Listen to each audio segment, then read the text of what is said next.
This is going to be the podcast where we turn the camera around and I'll ask you guys questions. We're live now and we're recording, so that's a good place to get dropped in. I love it. It's like and we're off. Tell us about that fifth summer, Nick. Nah. So let's introduce this episode first. So hey, hold on. So I want to finish this Ted Lasso conversation, but before that, let me do some introductions here. So we've been, how long have we been trying to do this for, Dylan? Like it's been a minute, right? It's been a minute. Some text chats back and forth. For dates forgotten.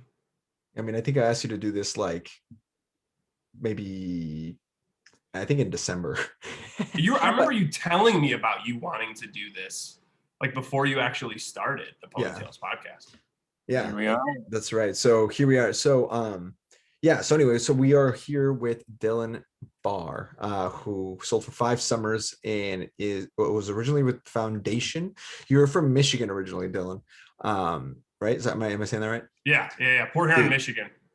Cool. And then you're one of those people who decided to find love in all the right places and met your fiance right in this room. She's right there. She could come in and say hi if she wants to, by the way. And Andres, out of all the Zoomies we've had, that Morgan is not going to want to come and talk.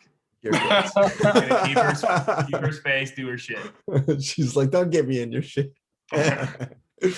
So 3 to 4 times growth summer between summer number 1 and 2. So you blew up, you took off. We're going to talk about what happened there for that to happen. And honestly, dude, one of my favorite memories with you was sitting outside the War Memorial in Nashville, and we just gave each other a sales talk and in the corner.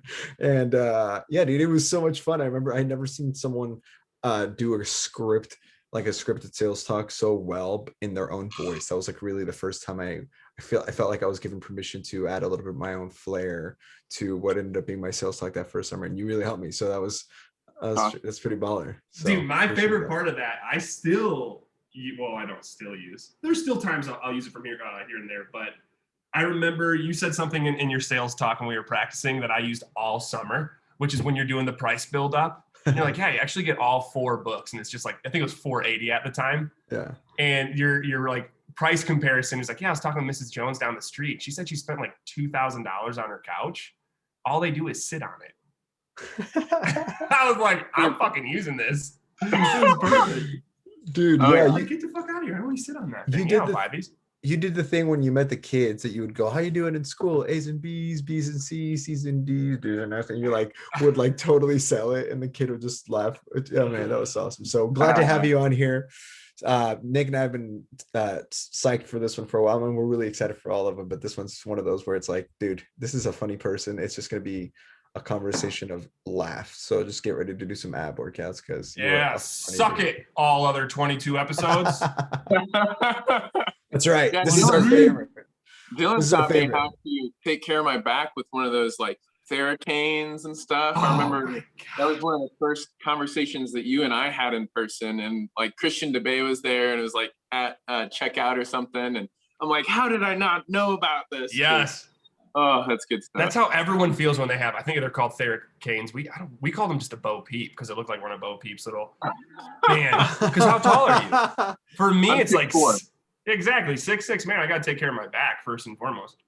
Yeah. That's right. So, okay. So Dylan, let's dive in a little bit here. So, where is Dillon Barr sitting, thinking, what is he doing? What is he thinking when whoever comes up and says, hey, what are you doing this summer? Walk us through this story. Dude, this is one of the weirdest things. I don't know how. So if you guys know Maurice, right? Howell? Yeah, dude. Maurice is the shit. So he graduated UNC Chapel Hill, and then he came up and he was recruiting in Michigan. And obviously it's like everyone kind of goes from class to class and they do whatever the hell that thing's called. And then they pass out all those green cards or whatever, questionnaires, and fill them out. I think someone recommended me because I never remember watching anything in a class or anything like that. And Maurice called me. What? The same as Chad. He got called by Maurice, and hey, your friend recommended you. So Yeah, dude, part of me thinks like I don't know how the hell they got our number because they wouldn't tell me what friend recommended me because I always wanted to go back and thank that person. Now I'd be like, hey, thanks for fucking recommending me this. I honestly know exactly where I was when Maurice called me though. I was baked and I was sitting in my living room in my apartment and I was watching TV and someone called me like, who the fuck is this? And Maurice, hey y'all, like super Southern accent. It's like your friend recommended. I want to know if you want to talk about this internship. Let's get together at Grand Traverse Pie Company tomorrow.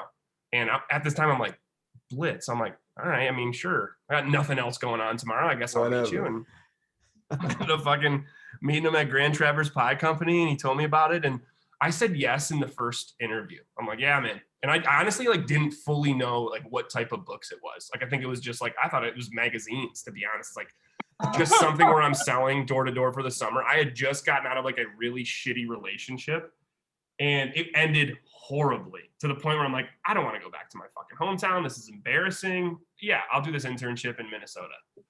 And I said yes. It was like after the first interview, I'm like, yeah, I can go talk to my parents, but I want to do this. And rest is history.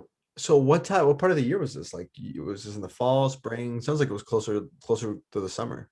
I think it was close. Yeah, it was like, I'm pretty sure it was like February, March, April, like anywhere between February and April. Because we leave May, right? Yeah. Yeah, it was very close to. It was very close. It was enough to go to like one. Did you guys have this where everyone in the area would get together at like one college before you went out to the summer, so everyone in the organization could meet each other, like before you even went to sales school? Like a mini sales school, yeah. Yeah. I went to one of those where someone did like a practice presentation for all of us, and I was like, all right, that's what I'm doing. Like people brought their parents and everything to it. Yeah. It's like a coffee, fair coffee weekend. Like but with the entire Yeah. So then where did you sell that summer? I guess you go to Nashville on a whim almost pretty much. And then where do you go? How did that summer go? And what year was that? That's another good question. I was like, I know this is going to be a question. I sold from when to when? I think 2012. Okay. Well, that was I think it was summer.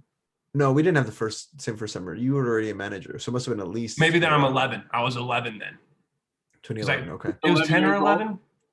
Sure. You were 10 or 11 years old, learning how to run your own business. Yeah, exactly. 2010 or 2011. I know I graduated in 2009 from high school, and then I started my sophomore year. So it would have been 2011. 2011. Yeah, 2011. Okay, and then learned my sales talk as I went down to sales school, right? Because everyone's got to learn their fucking sales talk, and I had not learned it by then. So I'm like, okay, I'll like read it a bunch as I go down. Sales school is fine, but it's like neither of you guys were around my first summer. I sold my first summer, like I had long hair down to here. What? And I wore a bandana, like to keep it out of my eye. Like I actually wore a do-rag, not a do-rag, but like it was a bandana tied in the back. No way. And I wore a mala. I wore like a Buddhist prayer beads, like a mala. I wore that outside of my shirt so you could see it. And I wore knee-high socks with shorts. Like, I look like a fucking idiot, man. And I first went to Mankato. So from there, I drove up to Mankato, Minnesota. That was my first summer to start. And then I think my roommate got kicked out of his territory. So we moved. I was living in Mankato, but I went to this place called New Ulm, Minnesota, which is this small German town in Minnesota. They have like this Herman the German statue when you drive in. Like everyone knows everybody in the town, and they all they'll speak German still. And they ended up calling me the Auslander, which for the longest time I'm like, that's kind of a cool nickname. Like, what does that mean? And then I ended up asking someone that I got close to. It means outsider. That's exactly what I thought it would say. Yeah. Yeah. So no one wanted to talk to me. And then after a while, Aaron's like, okay, Aaron, my manager, I did in Foundation, Aaron Schaefer. He's like, let's maybe move you to a different area. 2 other guys had quit. So me and Joel Shermer moved in. We ended up moving to like St. Paul, Minnesota. And I worked right outside St. Paul. It was a pretty shitty first summer. I barely hit Sizzler. And it was because, I don't know if they did this your summers either. It's like they changed a rule at the end. So everybody like, actually, we're going to count website logins as like 4 units. I'm like, I'm just going to log everyone into the website. Enough to go. So I was still able to go to Sizzler my first summer. They still do that. They do? Yeah. different ways, but they still do that, which is fine. It works out. What a way to motivate someone. Hey, by the way, you know how you've been working towards like 1,800 units and you're nowhere near it? We got another way for you to go to Mexico for $400. I'm in. Yeah. Oh yeah. My first summer, they didn't do that. That was the only time they didn't do that for since that I remember. Where like, did you go to Sizzler too your first summer? Oh yeah. Like the last person that went to Sizzler had 1,800 units. Like everybody. That was That a big wasn't my first summer. year. Well, they And didn't. then next summer, they lowered the standards. No. What they do for you? No, because I sold 1,300 units my first summer, and I was so pissed because I was just like, you know what? I'm just gonna go sell back home, and told lies to myself while I was in school, and yeah, I didn't hit Sizzler my first summer. Oh, and they didn't have pussy level Sizzler, so. I had pussy level, so that's what I get that level Sizzler when I went. Dude, I would love to know the actual stats of people that actually went back home and sold books in their hometown, like to try to hit Sizzler after the summer. There's no I way. would say under 3%. Under three total, right? 3 people. Yeah, there's no way, dude. You leave the book field and you're like, I'm done for like, you got to go unwind. Like you go home. That'd be it's kind of like bring your work to home. It's like I had to sell 500 units on like Saturdays only or something just to hit Sizzler, and I was, not able to do that. So I don't think I like Cancun that much. Like, yeah, it's okay. Cancun sounds great. All inclusive sounds. I'll pay for it. I don't want to go right now. I'll pay for it. So okay, so that summer wasn't so hot, but then you grew. Yeah, big time growth. What happened? That'll probably be like when you say pony story at the end. That'll probably be the biggest one, but. Okay. I think the short story of that is I cut my hair and I took my goals seriously. Like, let's be honest. You have someone like long ass hair with a fucking bandana and a mala coming to your door, and they're 6'6", and you're giving a side profile like it's gonna make it any better. It's like now you're just seeing all my hair. I think that was honestly just like that first impression was horrible. So that was a big change. That's dope. Okay, so we will come back to that. I like that. Yeah. That okay, I do want to put. I know you said we're not supposed to say put a pin in. We're just supposed to say it, but that's a good one. No. My you can do whatever story. You want. Okay. If you think that's better, I'm here for it. So then you sold 5 total summers. Yeah. And then you met your now fiance. Tell us that story. I want to hear about this. That's the same fucking story. That's the same story? Oh my God. No. I was going to say, I can go in and say it, man. Like all of this, you're asking the best questions Here's ever. What we're going to do. I feel like that's going to be like a solid, longer story. So we're going to give it its due time. So in that case. Let that marinate. Yeah, we're going to let that marinate. Let's talk about the journeys that you had within book. So you sold in Minnesota your first summer. Where'd you sell your second, third, and fourth, and fifth? And then we can skip the second summer, meeting your fiance, for saving that for the end. So how about your journey? Where did you go? Second and fourth summers were my favorite because they were in Maryland, and Maryland's just such a cool area, and you can work. It was like my best turf to work, best territory to knock on doors would be like spaced out country with a little bit of wealth. You know what I mean? Like low to above average income country, and that's just all of Southern Maryland, and no one really ever touched it. So it was like virgin territory to go. I wasn't trying to sell over anybody.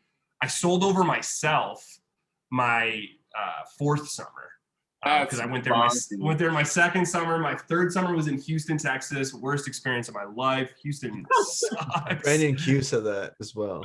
Dude, Houston in the summer is the worst. I'll talk to people still on my sales calls now, and they're like, "Oh, I'm from Houston." I will tell them it's the worst. Like, I'm not afraid to tell somebody who lives in Houston that where they. I love that. What was it, Dillon? What was it? Was it the heat? Was it the people? Yes. Dude, it was all of the above. It was heat and the people for sure. I would say mostly heat. Mostly the heat was really tough. But I worked in College Station. It's like where Texas A&M is. And yeah, gig 'em. Everyone says that. Everyone wears the ring. So they show their ring. But it's like the high school there was called there was a high school in the area called the Aggies. It was Brazos County. High school called the Aggies, maroon and white. Everyone tries to go to A&M, Aggies, maroon and white. Everyone graduates and keeps their ring and stays there and shows you. And then everyone buys, not everybody, but way more people than you would assume, husband and wife, buy a maroon car and a white car. Like, it's just one of those, No like, way. I feel like I'm in one of these, like, bubble cities. We think that Southwestern is a cult, but just Texas A&M is the cultiest of all the cults. Like, as a university, as a town, as a whole way of life, that's crazy. Yeah, I ended up, like, once you sell to one, it's good for name game and stuff like that. But it was weird. It was a very, very weird experience. But I lived with really cool people. Like, it was probably my favorite roommates out of all 5 summers. I love summers. And then you fifth summer. Fifth summer, North Carolina. I was in the Research Triangle Park, so I lived in Durham with old book people. It was like the first time I didn't have to knock for a place. Well, actually, no, we did knock for a place to live there, but they were like one of the first places we went. And they're like, yeah, fine, we'll take you. Super cool family. That was the coolest host family that I had. Everything else, there's some stories. My host families, other than my last summer, were weird. Very, very yes, weird. let's get into those. Yes. Weird also, would you ever host? Would I? Yeah. It's a good question.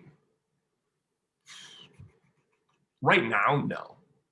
Like right now, not at all. Because I'm like gonna be newlyweds, not wanting to have like college students. But I think eventually, like if Southwestern is somehow still a thing in somehow 10, 15 years. But how long have we been saying that? And it's still a thing. I probably would. I probably would if I had like a young kid and stuff. Just be a fun host dad. Good. Yeah, exactly. I don't know if I'd be good or if I'd be the person to be like, just go to the fucking movies. Like, take a day off. I knocked on every summer. Every summer I had to knock to find a place to live, man. And I think the longest I went was my 4th summer, which I was bringing in like guys that I recruited, very close friends with. I played on the hockey team with one of them, and I wanted them to have like a really good experience. And we stayed in a hotel for like the first 2 weeks as we tried to sell and knock, because you'll go to the field and you'll spend like that first weekend trying to knock, and typically we get lucky enough. Yeah. Where someone says yes. Right? Yeah, statistically, someone will be like, sure. I'll do, or you go to a church and you just a Catholic church and you just guilt them into that's the trick. My 4th summer, it took 2 weeks, 2 weeks into selling. My first summer, we lived with these old people, like very old in Minnesota, and they've lived in that house. They had to have lived in that house for a couple of decades, because all of the door frames were like to my neck, where I had to like duck to get through the doors. And I remember telling my mom this, because when I told my mom, she's like, you gotta get home. You should not be doing this internship. Their shower wasn't big enough for me. So because I'm 6'6", and they had one of those things where it's like a nozzle, and I also want to be coachable, where I'm like, yep, I'm gonna do cold showers. I would have to turn on a cold shower, crouch in the shower, and then hold the head over me. Oh, God. To be coachable, like, 30 demos, I'm happy, healthy, terrific. It was the worst. Just so bad. So that was my first summer. That one sucked. And you still came back after that. Yeah. Second summer, we came back and we went to a church, and it was a Catholic church, to find a place. And some people came up after, they're like, we just love the work that you're doing. We'd be honored to host you. And we're like, wow, get the fuck out of here. That's so nice. And it was such a big house. It was such a nice house, big house. We had the entire basement. And it was me and my really close friends, because that's who you recruit your first summer when you're a manager. Just your best friends, like, please come do this. And we had this fully furnished, awesome basement. We all had like our own room. And we had I started having a really good first week. Like, and for me, I'm like, dang, I get to teach my friends how to do this. I'm somehow good this summer. Last summer I sucked. I'm good. People are buying this. Go. Yeah, it's the haircut. I'm like, damn, I'm good. I remember the first time I was like, all right, so do you get your mail here at the post office? And they just said, and I did what they said, and I looked down. And they're like, oh, yeah, here. And they started going through it. And I'm like, it's working. And like someone next to me. Anyway, 3 days later, it wasn't even the end of the first week, I don't think. Our host family comes up and they're like, hey, we feel a little uncomfortable saying this. We thought you were Catholic missionaries. And we thought you were doing because we went to a Catholic church to tell them, like, hey, we're looking for a place. And I told the pastor or the father or whatever the hell you call him, I'm like, hey, let me say what we're doing. He's like, oh, I got this. Don't worry about it. And he just pitched us as these good Catholic boys that are looking for a place to live. And they said yes. And they're like, yeah, we thought you were Catholic missionaries. We'll let you finish out the week, but you're gonna have to find a different place to live. And then one of my first years quit. And then we went back to like knocking. We're like, hey, please give us like one more week. And I think they gave us 2 weeks. And one of the person that bought like a 6-book set, I'm like, hey, you can do half now. And can we use and you don't even have to pay the other half. We'll just live with you. And they said yes. So we ended up living with them, and they're awesome, awesome, awesome people. Because like you said, I'm allowed to say whatever I want, but they were hoarders for sure. Like the whole basement, we had to clean up the basement and everything. It was, I want to say hoarders, but it was like the messiest basement. That is a thing where like, and this is actually a good tangent on this. I love these tangents on these episodes. Did you guys ever like go to like people who were aggressively either super clean and kind of weird when you were knocking, moms or the opposite, where you would go to like dude, the most disgusting house I've ever seen in my life was my first summer week, like 9 in a town called Whitesville, New York. And dude, I cannot believe that people could live that disgustingly. What? Yeah, I think I knocked in Whitesville or somewhere nearby. And yeah, that's where I've seen the nastiest homes, is in upstate New York. Same house. Where there's just like, yeah, there's like plywood boards for them to have makeshift shelves, as you like can't even get in through their front door because everything's boarded up, and they've got like stuff stacked everywhere, and it was smelly, and like the couch was like moving because it was so alive with the bacteria. This house, like they were eating when I walked in, and it was just, first of all, everything was dirty. It smelled mold, and it smelled like just ass, bro.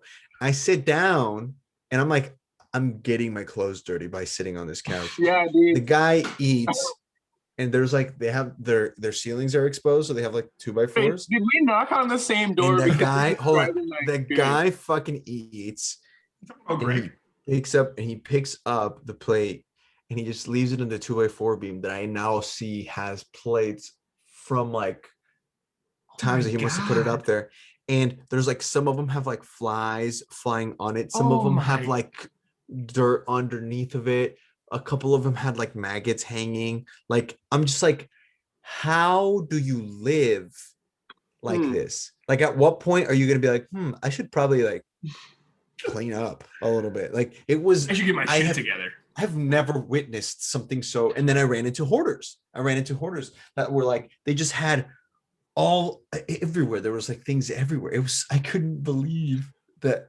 Shocking. It was shocking. I think it was when I was in Houston, but those are the best houses where I'm like, I'm going to sell them the school set, because they have a computer and they want to use their computer for games, and I'm just going to sell them this 8-unit. Did you guys ever sell the school set? Oh yeah. Like four customers. Yeah.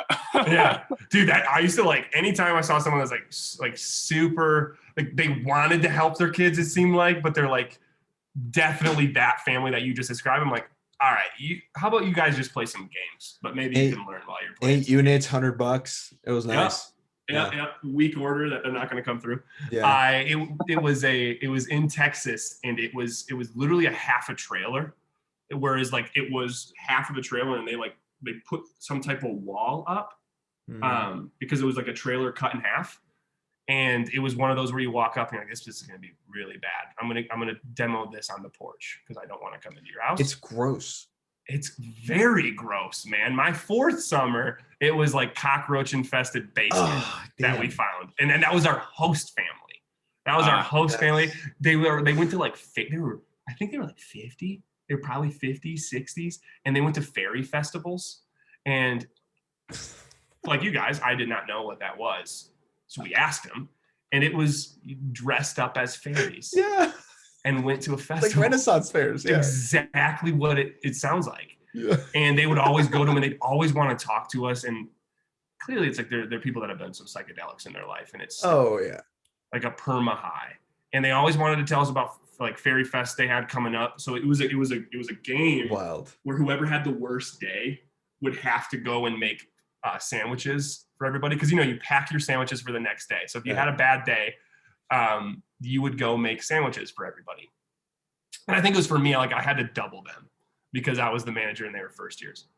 So there's definitely times that I lost, but anytime one of us would start going up the stairs and like open the door, we would the other people would be like, "Hey, Mike, ask Jan about the Fairy Festival. We had a couple of questions." So like we just set them up for these old people to start talking to them for like 30, 45 minutes. You're like, I just want to go to fucking bed. These old people are just telling us Fairy Festival stories. That's epic. That was fun. That's epic. What's the cleanest? What's the cleanest, the weirdest story you have of someone being a clean freak? Because mine's freaky. Oh, I'm interested in this. No, you go first. I just wanted to set mine up. Yeah, mine was actually fourth summer. I was in Vermont, and I waited to hit the town that surrounded Dartmouth at the end. And so it's like super high-end houses. And then there's another. What's that? I'm not sure if you want to talk about our stories of Dartmouth from that summer and like trying to help you find a host family, but let's put a pin in that. Oh, dude, yeah, I didn't have a host family until week 5. It was crazy. Ooh. Oh my God.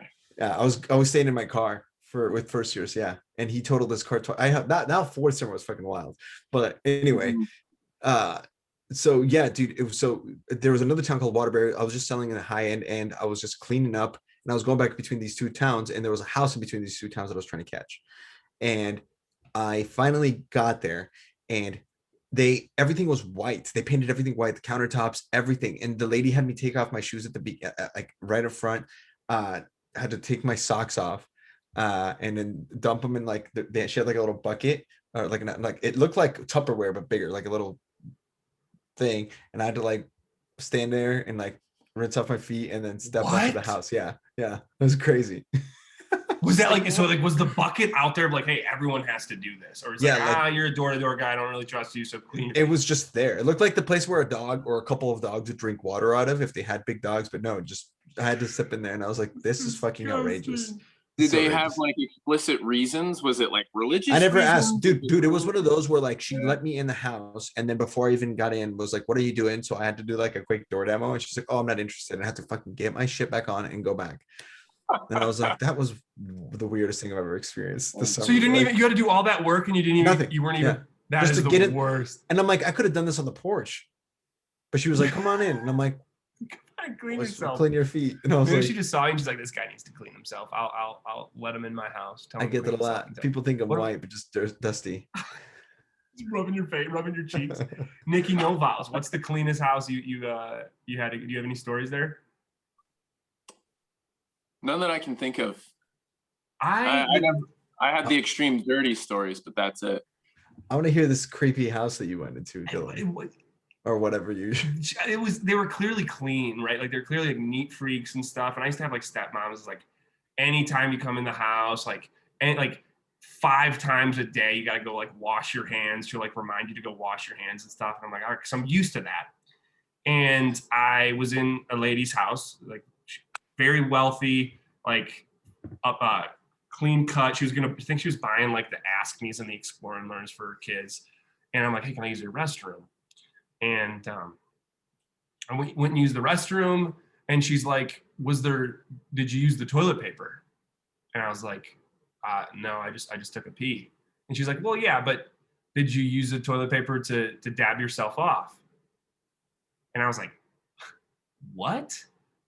And she then elaborated to tell me that like when you take a piss and like sometimes at the end of a pee, you have like a little like you have like you still have some piss like in your penis. A mom said that, and she wanted me to dab that off.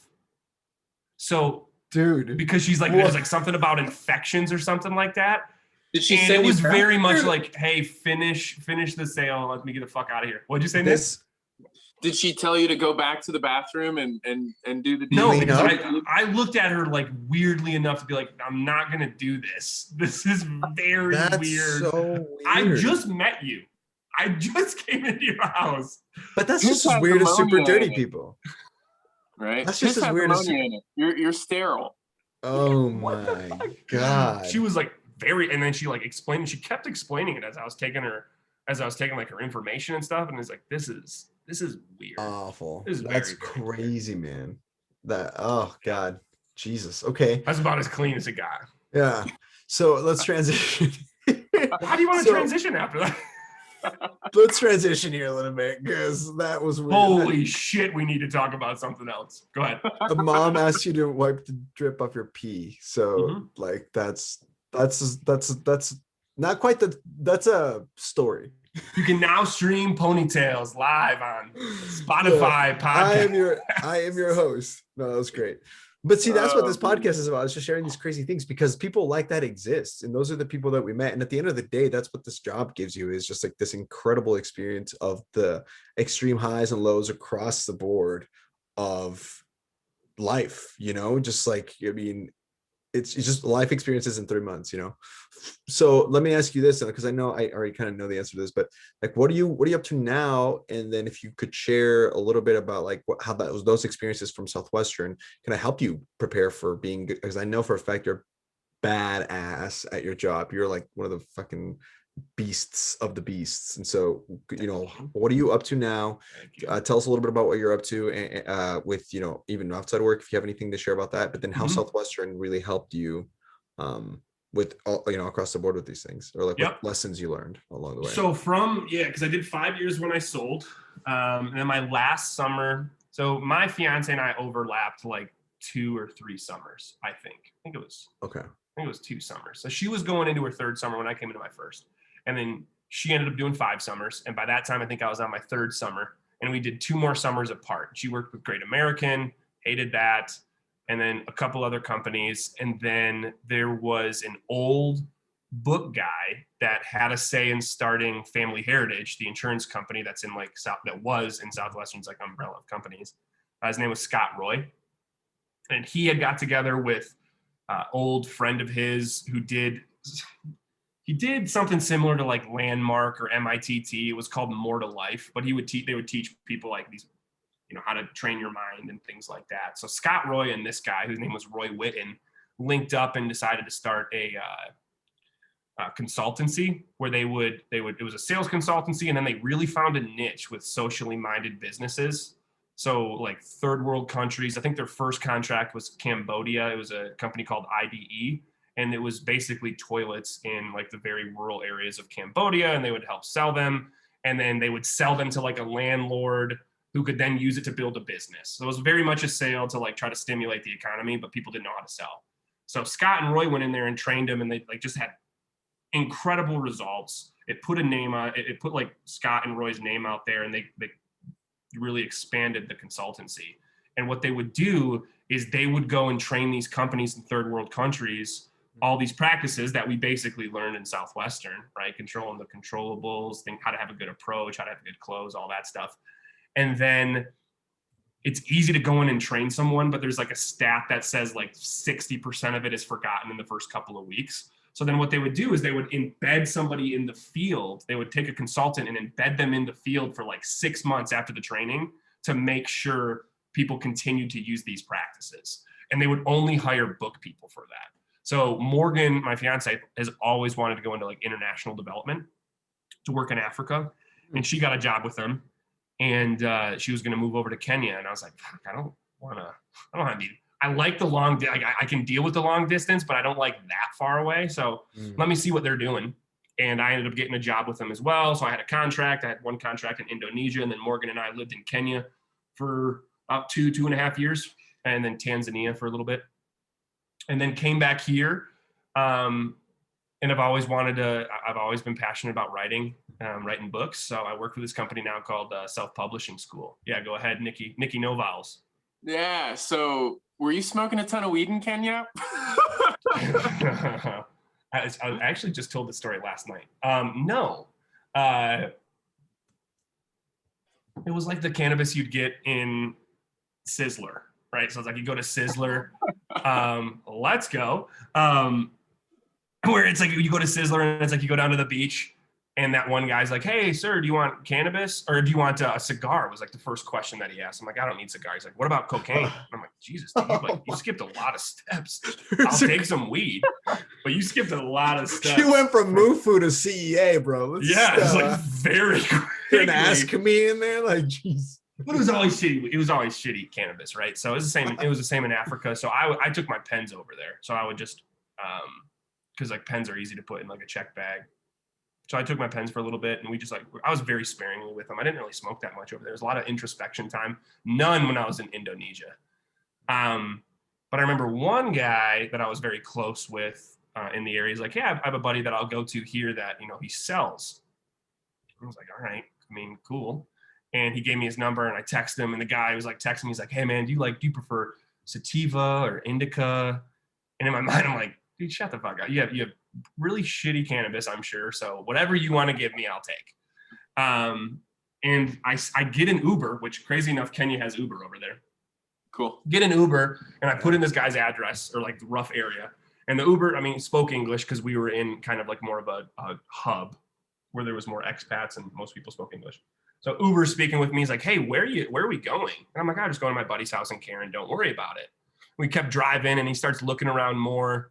And he's like, and we went through like this gate, like this like big gate. And we went into this like community area. And he's like, sorry, sir, seriously, I'd like to know, like, where am I taking you?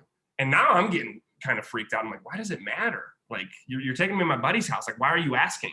And he points at this house. And he's like, that's like the vice president's house of Kenya. Like, we're passing it right now. Like these big areas. And he drops me off in this cul-de-sac. And I get out and I text the guy. I'm like, I'm here. And he comes through like this gate, another gated area. And I walk through and there's these huge fucking houses, huge. And I'm like, dang, dude, like, is that your guys' house? And he goes, well, that's my dad's house. That's my mom's house. And this is my house. And they're all next to each other. So these are crazy big houses. So I'm like, I am in over my head. And he ended up telling me, I think his dad worked for like some type of like United Nations consultancy or something like that. And I walked in and he had like vacuum sealed bags of like very good cannabis where it was like, they literally all had strain names and everying. And I was like, I guess I'm going to go Blue Dream. You know what I mean? Like I'm just being a kid again like that. I know that name. And he like takes it out and he gives it to me and it was an eighth, right? And he's like, you get an eighth here, it's like $20.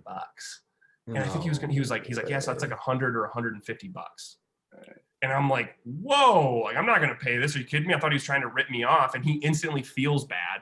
And he's like, oh, did so-and-so, our friend, not tell you, like, I have to charge more for this because he'll get it. He says he'll get it like $100,000 at a time of cannabis on the black market to be sent to him. And sometimes it'll get lost. Like, what are you going to say if it's black market? Like, oh, you guys took my weed.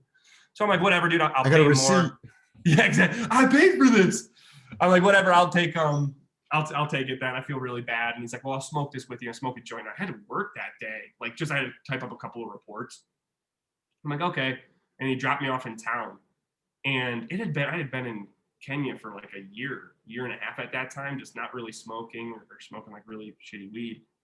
And I got so high that he dropped me off and I forgot how to use Uber. Like how to open it up in my phone, which is for me now, that's just crazy to think of. I didn't know how to use Uber. I'm like panicking. I'm looking around. So I go into this Java coffee house and I order a kettle of green tea and 2 scoops of ice cream. And I just sit there and drink my green tea and eat ice cream for about a half hour until I got like coherent enough to text Morgan and say, hey, could you order me an Uber? Because I don't know how to get home right now. That is hilarious. So that's what's the story to answer your question. There's if I smoked over there. So you did smoke weed in Kenya. Yes, I did. Were you with Shane Hertig when he was out there? Yeah, he visited like, I think visited me twice. One time when we lived, Morgan and I lived on this animal sanctuary in Naivasha for about a year. And it was literally like giraffe would be walking up while we're having breakfast, like right outside our house and everything. And they had hippos and just all zebras. And yeah. And we would go on walks and we'd see all the animals, and they got pretty like chill with us. And Shane Hertig and I were there. We literally watched a mother giraffe give birth and like watch this baby giraffe take its first steps. It was nuts. So if Shane somehow watches this, if you remember that, that was crazy. Let's tag him on a comment. We're gonna put that Shane Hertig right here. Shane watching baby giraffe. Kind of coming back to your question though, Dre. Did that when I was Dre. Yeah. Dude, because I called him Andreas or Andres, and it's like, and someone made fun of me. I'm like, I'm not saying his name right, so I'm just gonna call him Dre. How do I say it? That's Nick? fine. Dre's good. Andre, not Andreas. Andres. Listen, let's not go back. You were gonna. Dre's fine. You said you were gonna. What's the phonetical? How would you like phonetically pronunciate it? If you guys want to call me Andres, that's okay. Well, technically, it's Andres, is what my mom calls me. So, oh my god, yeah. So don't worry about it. Roll the R's now. No. I mean, you roll joints, so you can roll R's for sure. That's all I can do. Make the effort. I'm just kidding. No, Dre's good. I like Dre, but don't call me Dr. Dre. I'm not that smart. Mr. Dre. Mr. Dre is better. Mr. Dre is my father. Mr. Dre is my father. When I was in Kenya, though, I was always like writing about my experiences and stuff. And I remember when I was like a little kid, I grew up with my grandparents, and my grandma was always like, "You're gonna be an author." And she always told me I was gonna be an author, so I always thought I could write. I was a journalist for my first job, and I was always writing about my experiences in Africa, like both for like nonfiction books and mostly for fiction books. I'm always just like typing different ideas and different scenes and stuff. And heard about this guy that I met when I was in college. You guys remember Lead? The thing that didn't work. Cool. Yes. I still use my Lead packet just to like get my head right. Now they sell that to high school kids, like where they have like a mentor that walks them through. Anyway, it didn't work when we were there. Consulting does that, right? Yeah. Yes. Yeah, it's its own thing. Christian DeBay's doing it. I think Heather Fisk was selling it last summer. I bought it for my little sister. So my little sister went through it, which is pretty cool. But we did Lead at Central Michigan, and we like blew it up at Central Michigan because in our minds we're like, let's just do a really cool personal growth organization. And if we end up recruiting people out of this, sweet. And we did.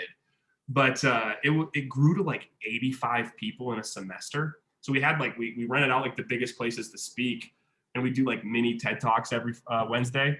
And this guy came up to visit his girlfriend at the time who was in Lead. And he was new, so we made him like stand up and introduce himself. He's like, "Hey, I'm Chandler Bolt. You know, I just came up here to visit my girlfriend, and I love what you guys are doing, yada, yada, yada. Here's a little bit about me." And we ended up running into each other the next day at like our university center. He's like, "I'm thinking about, I've been writing books and stuff, and I'm thinking about dropping out of school and starting a company." And in my mind, I'm like, all right, I can't fucking recruit him because he's going to start a company. So here's my information, and I'll let you go. So we exchanged information, and when I was over in Kenya, I just saw that he just blew this company up that he started, and we stayed in contact. And he was hiring a sales rep. He's like, "Hey, I'm hiring for sales positions." He reached out to me randomly on Facebook one day. He's like, "I'm hiring for sales positions, and I'm paying anyone $1,000 if they know somebody. Do you know any good sales reps from Southwestern?" Because he was trying to get one person from like college painters or student painters and like start to like use their network. One person from Cutco or Vector Knives, right? And start to use their network. One person from Southwestern and start to use their network. So he knew me from Southwestern. I was the only person. And I recommended Chad. And Chad went through the interview process, got hired. I got $1,000 in Kenya, which can go a long way. So that was very cool. And then Chad ended up referring me once I came back home from Kenya. So I was kind of like getting towards some of the tail end of working with WRP. Just couldn't do all the travel. So Chad referred me, and then I interviewed, and ever since then we've just been recruiting a bunch of people that sold books to self-publishing school. So it didn't really work where Cutco, student painters, it was just all Southwestern people. That's awesome. That's what I do now. And yeah, I was gonna say you're really, really good at it. I know you're a humble dude, so you don't necessarily brag about yourself. I don't think I've ever heard it, but I know for a fact you're a beast. And you're killing it out there, man. You're one of the better salespeople that they have, and I've heard it. So you're a stud for sure. So what would you say were the things that you're using from Southwestern to help you be successful at the level that you're being successful right now? Good question. I'd be curious of you guys as well. I think as much as people like, and myself included, like hate on Southwestern at times because it can get very culty, you know, and everything. Sure. Like, there's no way I would be where I'm at now without it. Like, where I have friends who are like, yeah, I'm in sales. Can I interview? And it's like, they won't even make it past the first round of interviews. It's just like, because like you have thoroughbreds that have sold books that at least come through, at least our pipeline. I'm sure there's very, very good salespeople out there that didn't do it. But I think just like the small things that I learned, like the small habits of like controlling the controllables, that's not even, like, no one even brings it up in school. My little sister didn't know about that. She's a freshman in college or sophomore in college, and it just blows my mind. I'm like, they don't teach this stuff, like, for like stress management, all these things. It's like, oh, I can only control the controllables here, and if this is outside of my control, like, that's huge. WRP, when I moved on from Southwestern, like really, really taught me to go further into my mindset with like conscious meditation practices I could do there, and ways to like be aware of my interpretations that I'm making for certain situations. So that was huge, but it worked on all the foundations of Southwestern, which is just, control the controllables, see the people, close every time, reclose every time. It's not going to work like 100% of the time. It's going to work 10% of the time, but you're going to do it every time. It's small things like that, because I think the more you practice it, I think you were speaking about this earlier, Dre, where it's like, I can do a sales conversation now or a script now, and it's just, I can add my own flair in there because I have burnt the foundations into my brain. And I think a lot of people don't give themselves that time to be like, yeah, I'm just going to get these foundations down. And that's what I learned in Southwestern, in my opinion. I don't know about you guys. Yeah. Nick, you can go. I got some stuff to share about that, but you can go ahead if you got stuff you want to share. I was going to ask Nick first too. Yeah. So the one thing that kind of stuck out to me that honestly I got a little bit later in my Southwestern career, going into my third summer, because Hannah Reesberg was my student manager, and she sold all the books, right? She was the golden child, She's incredible. Absolutely. And, unfortunately, she and I didn't really have a continued close relationship, even when we were selling together. But she trained one of my first years on being in the habit of forming habits. And so just that word habit, right, is something that is totally in the Southwestern world of mindset and understanding how and when you go through the process of forming a habit, and whether it's a job, and like being relentless and kicking Mr. Mediocrity off of your shoulder while you can just follow through on what you say you're going to do for the sake of building the foundation of a good summer through your habits, right? But like, it's easy to fall out of that mindset when you're not in that environment. And so I've been thinking about that phrase a lot here recently. It's been hard for me to maintain habits by being so mobile. But that's really just an excuse that I make for myself. And I'm listening to an audiobook, Atomic Habit by James Clear. And we had it as a company book club before I was on the team, but our whole company talks about that. It's good. That's an amazing book. Highly recommend it. And so being in the habit of forming habits, I have habits that I don't have to think about anymore, because yes, we built that foundation through doing so many years in books.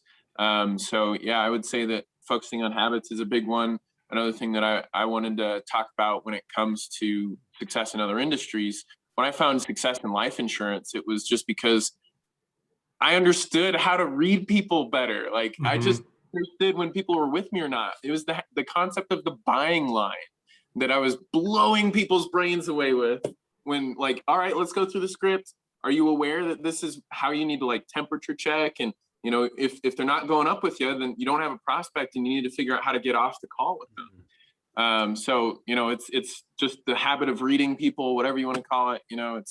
It's crazy too, because you'll bring that up to someone and they're like, it blows their mind. Like, whoa, temperature checks, you know what I mean? Reader taught me this, and was just making it a cute little thing in sales school, and it was just like elementary to me, as I'm write that down, it's part of me. I built my character and my skills, my habits have been formed by just hours and hours and hours and hours of dedication to sales. So yeah. Writing in my, it's funny because, and then I want to come to you, Dre. I I'm asking the questions now. It's great, man. By the way, I I no longer have that.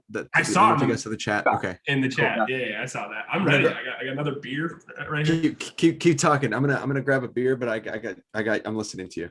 It's one of the concepts that I'll think of, because I always take like real life concepts and try to put them in like a fictional world when I'm writing fiction books. And it's just this concept of like Southwestern, like or things like Southwestern. It's like a hub for breeding mercenaries of people that are just in, like, you are putting them through like trial by fire to become incredible at selling.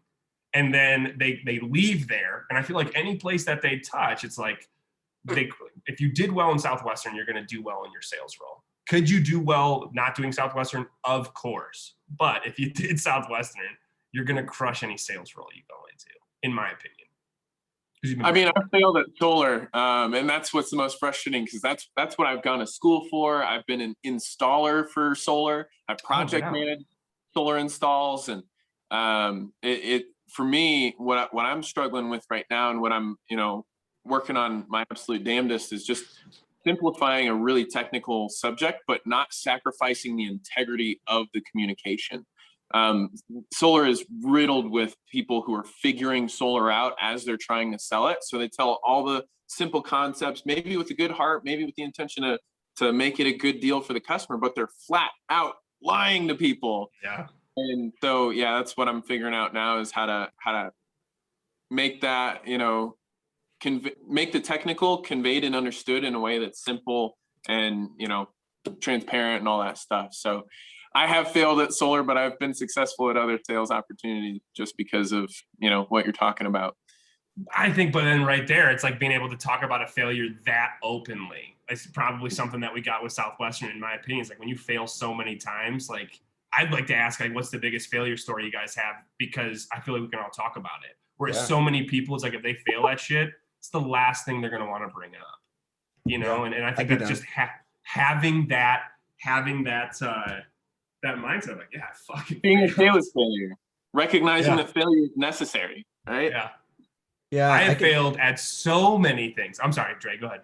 I was gonna say, I can speak to that. That's something that Chad and I talked about, but I'll circle back to this. Because I think the biggest thing Southwestern gave me, or like that I've gained, was two things. One, the ability to be introspective, and just being aware.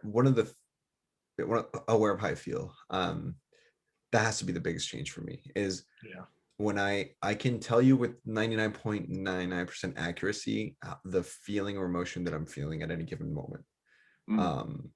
So like, for example, right now I'm calm. I'm a little stressed. I can tell you that, but I'm also content and I'm happy. I'm at peace. I can tell, like, I can feel how I feel and express it easily. To me, I wasn't able to do that before, and it would just come off as anger because I was more frustrated that I couldn't tell you how I was feeling than just, hey man, this sucks and this is why, and it's okay, but let me just tell you why. Like, and just to be able to calmly express something, huge for me, and who I was and what I needed to learn at the time. And then the second thing, and this is going to sound super basic, but really it's just the importance of a schedule. Regardless of what I'm doing for that day, whether it's a weekend or weekday, I have a morning routine that I try to stick by, even for Saturdays, like specific days. Like work days are one thing, and then weekends are another thing. But like the things that I like try to get done before a specific time of the day, to just be on top of my game and then carry the momentum. Yvette talked about this as like little victories, and I think Matt Atchison also too. But like it's she was like, everything's about your attitude, which is another Southwestern principle. But then like your 90% of your attitude is your schedule. And so like, if you have a good schedule and you're on like a good routine, like if you start the morning every day at the same time, you jump out of bed, you do your positive affirmations, you're showering at the same time, you're eating at the same time, you're working out at the same time, you're reading your things at the same time, and then by 9 o'clock you win. Why would you not just go fucking crush that day, right? Like you woke up winning, right? And so the idea of waking up at 5:59 a.m. versus 6 a.m. Like I wake up at 5:59 every morning. Right. Like, still, 1 minute before Cold everybody at showers? 6. Not cold. Sometimes I do cold showers, but I did do that polar plunge like a month ago. And Oh I'm yeah, I like, did see that was that. wild. That was Dude, wild. Tim Ritzer brought this up on stage one time, and for some reason, it's just like one of those memories that burns in my brain. He's like, "Hey, what's the number one schedule that you want to protect?" And like the answer was sleep schedule. Yes. And for me, that is like such a foundation. But I feel like I've had so many conversations with friends lately. They're like, "I'm just out of it, yada yada yada," and it's like the small tweak. It's like, "Oh, you're getting 5 hours of sleep." Yeah, Like, right. of course, Yeah. everything else sucks. Of course, you're in a pissed off mood all day. You're upset if you're not closing deals. Yeah. Like you don't have enough sleep, man. And That's your been food. huge. Your Yes. food as well. But it starts with your sleep. You can change so much of your life. I actually, in December, I've lost like, I think it's like 23 pounds since December. And a lot of it was just because I got on a consistent sleep schedule where I go to bed by midnight. Like if I stay out, and I give myself grace, I also give myself the 80% rule, where like, if I do this 80% of the time, I should be cool. Yes. But anyways, if I can go to bed by midnight and wake up at 5:59, like I changed that, and I was able to write my book. I was able to, get midnight to 5:59. Like for me, I gotta go 10:30 to 6:30. Like That's no I fine. gotta more get than my 10:30. 7.5 hours. 7.5 hours. I can do 6. Yeah, I can it's work on good 6. grace. I'd like to do 8, but I could probably. There's times I feel like I might sleep a little too much, where I'm like, okay, maybe I do 7.5, because I'll do decent if I get 7. I typically, if I play hockey twice a week out here, and I'll only get 7 hours of sleep on those days because we play a little bit later at night. But That works. But anyway, yeah, sleep, just like but it goes back to what I was saying, which is like the schedule is just being on it, because it helps you create habits, and yeah, that stuff. But it's more than just a habit. It's like this idea that like, and I don't know what book I read this from. I think it was, it's Extreme Ownership. And the book, it's right there. I have it on my, yep. Great book. I read that book twice in January alone. It's amazing. And you finish it and you're like, do it I want to again. read this again. Well, I read it and then I did the audiobook. Right. So Okay. Yeah. So Is it by Jocko? Yeah, him and what's it? Leaf Babin. Yeah, Babin. Fucking amazing. Anyway, the point is, one of the ones that he talks about in there is discipline for freedom, which is kind of your schedule. So like basically, in order for you to feel when the days you have freedom, or to feel the most free, you have to have certain things that are scheduled and specific and disciplined. And people think that's counterintuitive, but in fact, the fact that you have like so much of your stuff that you can control in a disciplined way allows the rest of your life to be completely free to the things that you want to focus on. Because it's funny you're bringing this up. I was thinking of this like 20 minutes ago and wanting to pull it in here. I watched an interview with I wish I knew his name, but he was talking about like he is so rigid with habits, and that's why he's so creative. It's because like when your mind knows that you're doing this, and this, it's already ready. So it's got all this other space to be like, all right, I'm doing this, right? I got all this other space to actually think and be creative with my time. That's huge. When I was writing my book, so I'd had like maybe a few words written by the time when I first talked to you about this thing. But when I really started writing my book was after Christmas, because I asked my parents for permission if I could write the book. And they said yes. I had like 1,000. Because it's their story, right? Yeah, it's really more their story. Yeah. And I had 1,000 words written. Okay. It took me 40 days to get 45,000 words. Not even. By the end of January, I had the manuscript was done. Like 1,500 words a day, basically. Like just crushing without missing. But the thing was, at first it sucked because I'm like, oh my gosh, this is awful. But I would write from 10:30 at night to midnight. So that's your thing is nighttime. I think it's also good to kind of know, like no one to write it'd be like, yeah, but and I did on like a Saturday mornings and stuff, like, right. But here's the thing I'm trying to say with that is what you're just saying. At like 10:30, my brain like stopped being able to focus on like little things, and it started getting like creative, like towards the end of the month. So much so now that at the end of my days, I spend time like writing other stuff or doodling or just like thinking about ideas. And like it's such a weird thing because my brain just got disciplined like late in the day to start like getting creative and then winding down after that. And it was because of that schedule, and so that's the biggest thing for me with Southwestern is the schedule, man. Like if you have a schedule that you follow, it doesn't matter when or how, but just as long as it's the schedule and it's healthy, you're going to be pretty okay. Like most things are gonna not even phase you because it's just like everything's going according to plan, and when it's not, I have scheduled in problem solving time, so we're good. What do you think is the craziest thing that, I don't want to say craziest thing you learned or did when you were in Southwestern, that looking back at it's like, geez, I fucking did that? That's a good question. Do you have one? I mean, the one that I was talking to, oh, go ahead, you go, Nick. I remember this for the rest of my life because it's pushed me through moments like this every summer since, when selling books, because it happened my first summer. And then, you know, in other sales jobs, is my first summer, my car broke down and I was a walker for a week. And Massachusetts is pretty spread out. You don't really have a line of suburbs of houses and things like that. So I was hoofing it just to get my 30 demos. And Jesus. For like 3 nights in a row, I didn't make a sale all day, but I ended the day on a sale.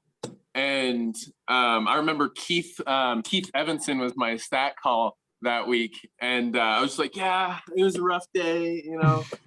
But I got one sale. I wish I got more. And he's like, yeah, okay, buddy. Well, tell me when did it happen? Oh, it was the last store of the day. And you know, that was the case 3 days in a row. And he's just like pumping me up. He's like, dude, you're gonna be a top first year, which I wasn't, sadly. But He's a fucking liar, but okay.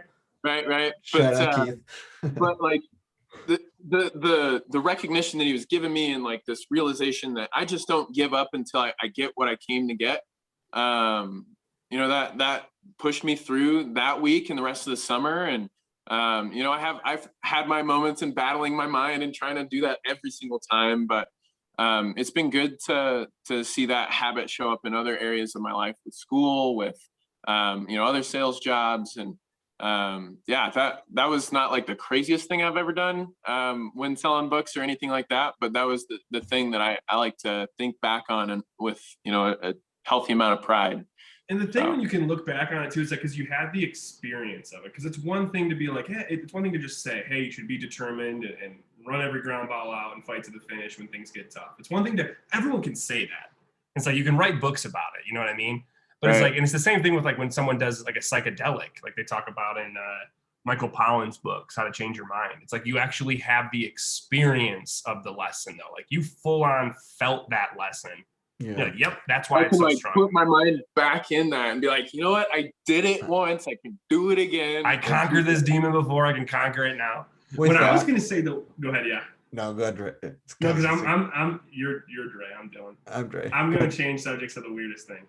Okay, so I would say there was a couple of instances that were like that I look back and I'm like, whoa, that was actually like most people wouldn't have been able to do that. Like I was in the flow and I was in the zone. Mm-hmm. One of them was like a sale type thing where I was going into this town called Wellsville, New York, upstate New York, just south of Rochester, and I was just coming off of like my first PC week as a first year. I was like number 1 or like number 2 in the pace setter. So it was at that moment where you're like, I'm fucking on. Like someone come say, like, swear to God, give me an objection, please. Like, let's go. And when you're in that zone, you just do some pretty cool things. One of the things I did was I knocked on this door, and as soon as I saw the lady, I was like, oh, we're going to sell her Explore and Learns. In my head, I'm like, we're going to do this. She bought Explore and Learns. And then I got some pre-approach. She loved me. And she basically just pointed out there's only 5 houses on the street that had kids, and they were all home. And it was like 5:30 in the afternoon. And I'm like, cool. Oh, best time to hear that. Yeah. So I'm like, neat. And so it was raining because so all practices got canceled, which is why everyone is home. It was a rainy day, but I was like, fuck yeah, that's good rain. I'm like, I'm on right now. I can't fuck this up. And every house that night, I got 5 customers in a row. They all bought.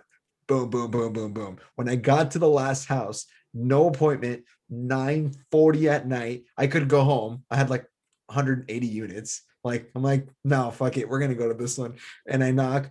The guy opens the door. He's like, what the fuck are you doing? And I'm like, man, all of your neighbors just talked to me and they all bought. Go get your checkbook. I don't want to come back. Do you want to be left out of this? And he's like, what do you mean? And I'm like, I'm selling books. And they all just bought books. They all been telling me I had to talk to you and to do it tonight because you're busy. So are you going to be home another day or should we just take care of this right now? He was like, all right, come in. You want a beer? And I'm like, sure. I'm like fucking drinking beer. Guy buys. I go back. When I go back to deliver, I'm like, this fucking, you're like showing up all like straighten your shit because you're like going to deliver 5 houses in a row, bro. It's fucking fun. Mm-hmm. Well, they did. This is really cool that they did this. Nobody was home in the first house, and I kept going so until we got to the last house, and there was a sign on the door, and it said, "Come to the back." And I go to the back, and they all have like this little bonfires thing. It's like late in the afternoon, they got a bonfire going, and some like balloons and shit, and they were doing a goodbye party for me. Because like along the way when I was closing, I was like, oh, remember to have those cookies ready when I come back. And they were like, oh yeah. Oh my God. So then the next house would be like, well, Susan just said she was gonna have cookies. So you're gonna have steak because we're gonna celebrate that you got these books. And then we'd go to the next house. I'm like, well, John already said he's got the steak. So I did that for every house. And they got the things I said and that I wrote on the postcard. And they had this going away party. And they're like, thank you so much for coming by. We'll never forget you. Like blah, blah, blah, blah. And I left. Yeah. It was fucking wow, man. One of them, the guy one of them was a sheriff that then wrote my parents a letter home. And I got a picture of the letter. I got a picture of the letter on Facebook somewhere. Wow. I can find it. Yeah, dude, that's such a cool thing when you can like boom, boom, boom, boom like that. You're literally part of the community and everyone. Because let's be honest, it was awesome. Those people are gonna remember that for the rest of their life. Because like, how often are you getting like a door-to-door person come into your house? As weird as it is, then you're coming inside and then they're buying something and then all your neighbors did that too. That's clearly like, I thought the craziest story was like in that line of like towards the end of the day. Cause not everyone is like super cool that you're knocking on their door. Right. But I was talking to, you guys know Sarah, Jake Majeski, Sarah Nanini. Now it's Sarah Majeski. Oh, no, but Chad talked about him. I think. Yeah. Drew Stapleton. Yeah, we were all hanging out. We started talking. Like, could you imagine? You grow up, right? You get married. You have a wife. You have kids. You're going to school in the day. They come home at the end of the day, and you've made dinner for everybody. Right? You make a really good dinner. Everyone's sitting down at the table. You put time into this because you care about your wife and your kids, and you made dinner for them, and you played everything. And you sit down to eat. And you have this beautiful family time.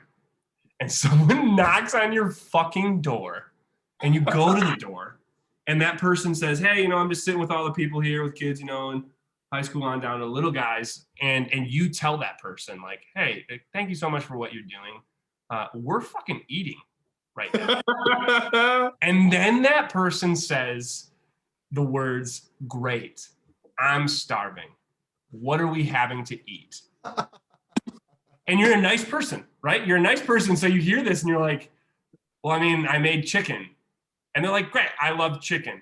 Would love to show you what I'm doing while we eat. And then you're in this awkward moment where you have to let a stranger into your house where they walk in, because that's been me. Like I was taught this weird thing of like, if someone says they're eating, just say you're hungry and show them while you eat and you get a free meal. I never did that. That's crazy. And it sounded great. Like I was just coachable with it, but I feel so uncomfortable for what I put people through. Now that I look back at it, you walk into your house with your wife and kids at a dinner table and your wife looks at you and you're like, yeah, this guy wants to eat with us and try to sell us something. And then they buy person up. And then you buy something. That's so fucking weird, man. That is so weird. I feel so bad that I used to do that often. That's great. I used to get excited. You should feel bad. I should. I used to get excited at gravy time. I'm like, sweet, maybe I'll get to eat with someone right now. All right, hang on. You got to share with us then now, the thing that you did that you were like, wow, I can't believe I did that. That was badass. And then you also asked about the biggest rejection, which we need to go back and visit. Or biggest failure. That's the thing I can't believe I did. It wasn't like a badass thing. It's like, I can't believe I fucked. So I'm looking at it in a different lens. I'm like, I can't believe I just did that when I was in college. Oh, I see what you're saying. Tell people I would eat with them. I see what you mean. I thought you meant fucked up. I know you guys were telling all these great things. I'm like, well, I'm about to tell you this shitty one. Mine's gonna be shitty. What was the other question? No, Other I than guess that's the word. the biggest rejection, isn't that what you asked, or the biggest failure? Biggest failure. I think that's one of the things I learned from Southwestern, of like to be so open to talk about failures. Like I failed how I set up lead. I failed so many times in recruiting. Like I failed so many times when I was selling. Where now, like I think one of the things that I learned from Southwestern was like where people are like, well, you could do that, Dillon, but I can't. And I can see how you could do that, Nick. Like, do you guys ever get that with friends? Like, well, you could do that. And it's like, bitch, you don't know all the rejection that I still get. Like when you're trying to have conversations with people and it's like they're just not having it. Yeah. Like at a party, I'm like, oh, all right, well, I tried here. This is a really uncomfortable fail. Not many people do that, man. It's interesting because another thing that, and this is something that I've learned even just through this podcast, is like, dude, we met people on here that I've never met in my life. Like that or like that came to ask us to talk. And we love those people. That was so fun, right? The craziest thing though is every conversation that I've had, whether it was people I know, like I've known you, right? We don't know each other like super well, but I've known you. Or on the other hand, we had Shane Hertig and Steve, who recruited me, who have known forever. Yeah, all since you guys the beginning, know each other, yeah. Right. And then there's some people like Eliav Cohen, who like never even knew that was like a name. And then he's like super successful dude, like, right. But all the conversations have been so genuine because we can talk about this so comfortably because we learned to. And it was to your point, because like that's what has made all these episodes for me so fun. And I hope people listening, they like it, because we can all relate to everything that everyone's been saying. Right? It was my story about the family that bought, but you have your own like version of feeling like you were part of a community that some other person did in some of your summers, right? Like, and that's the feeling that you get again. And where else are you going to feel that? Like, what other job would that ever happen to you? And what other career, what other, like, it just doesn't happen like that. And you can use that to your advantage. You can move anywhere and thrive now. You can, it's kind of cool. I also think it's crazy of like how we view people versus how they think we view them at times. Like, I don't know about you guys, but like that number one person on the pace setter, I was always so intimidated of them, like how well they're doing. Nicky No Vowels is over at Pat Tullius's house. And I remember looking up to him, be like, oh man, dude, that's the guy. I'm not going to talk to him, things like that. He knows what he's doing. He's been here for a really long time. And it's like, before we jump on here, he's like, hey, Dillon, hope you're doing really well. Like, he said, I want to be like you when I grow up. Yeah, he said that. And I'm like, Jesus, dude, that's how I fucking looked at you. Like, it's so weird. Like, I remember like Trinity Taylor was the number one person when I was selling all the time. And in my mind, I'm like, she's a badass. She knows she's a badass. I'm so intimidated by her. And I met her on a Sizzler and like, we just shot the shit. And it was like very much she wanted to talk to me. And it wasn't just like, I wanted to talk to her to figure out how I could do better. It's just like, no, she's just a human being. Yeah. I think that was the cool thing when you could do well. Michelle Miller did that for me, my second Sizzler, because she was, I mean, a badass, right? Like, we need to have her on this thing. I remember when she was crushing it every week, and I'm like, damn, she's a badass. I remember when I made friends with John Stewart, and speaking of pens and how they're easy to fly with or whatever, I accidentally brought one to Jacksonville for one of the key persons meetings, and I didn't even realize it. I forgot my wallet at home. I had to go through extra TSA security. It was like in amongst my pens in my backpack, and they like pulled it out, looked at it, put it back, and I'm on the plane with some THC. I get to Jacksonville, and like I'm hanging out with John Stewart and some of these guys, and I'm like, hey, I got some weedy things, and let's get high, right? And so then we're like, yeah, I'm freestyling with Shane Blick, Toria Walzer, Kim Shell, Kyle Hertig, and John Stewart. And we're just like going back and forth. And like John Stewart like pointed me out. He was like, dude, you're great at freestyling. You know, on Sizzler, we like cross paths, and he like stopped me. He was like, hey, dude, I don't say this to everybody. And you can tell that I mean this. Like, you're a really cool dude. I like you. And I'm just like, whoa, what the heck, you know? You like me? So, yeah, like right? Me? Right, because he idolized these people on the book field, like, oh, they're gods. I remember his summers too. He crushed me. Ended up speaking at what's Freddy's? Oh, yeah. Freddy's. We ended up speaking at the Freddy's together. Yeah. He's incredible. What he's doing now has he been on this podcast yet? Not yet. Not yet. He said if he wants to be on it, he would be episode 100. Oh, wow. Okay. Well, you can let him know that I'm Jordan. on Michael Jordan number. There it is. Yeah. Dude, 100. You should bring him in with all of his music that he's doing, and then he can exit with all the music that he's doing as well. Yeah, I mean, it's interesting that what you're saying though, like people that you used to look up to, you just find out that they're human and that that we're all just that actually can happen a little bit. A couple episodes ago with Matt Atchison, where like, you know, Matt opened up about some stuff that like, you know, he was mentioned about like how his frustrations with selling books, his perspective at the end of it, like how he was upset at the company. Like, I don't think I'd ever heard him talk about that, but like it was in a way that was healthy of just like analyzing who he was and how he's grown from it. And it was like a very, very cool way of hearing like, oh man, even the people that are amazing at this job or in life have issues, and we're all broken in some way that we need to, you know, we need to rely on other things. And also good for him for being vulnerable enough to say that. Yeah. You know what I mean? I think that's so sweet. Yeah. If you haven't listened to that episode, it's amazing. I listened to it on the car ride here to El Paso, and wow. It's really good. Make you feel things. It is one of because you guys have a lot that you've been churning out lately, but it's the one recently that I've put save on my playlist on YouTube. Yeah. Because I always looked up that guy. I'm like, holy shit, whatever I want to do. It's an Apple podcast too. So you don't have to or Spotify. So are you saying that it's on Apple Podcasts? It's also on Spotify if you like, and YouTube. Google Streaming in all platforms. Yes. I'm doing a quick bit for you right now. Streaming on all platforms. Ponytails. That's right. I'll share the Anchor link. The Anchor link has the link to all the other podcasts. Oh yeah, please do that. Yeah. Specifically for Spotify. I don't have Apple Music on Spotify. Yeah. Ponytails. Also, shout out to my friend who did not tell books, Liz Whitaker, who helped me come up with the name Ponytails. I think that was. Shout out to Liz Whitaker. Ponytails. Bro, what are you talking about? That was us, bro. I was the one. Let's get the pony. No, I feel like I came up with that more than Liz Whitaker. What are you talking about? I got that conversation. We got that conversation archived, so we can go back and look at it, Nick. But it was Liz who texted me that we should call it Ponytails.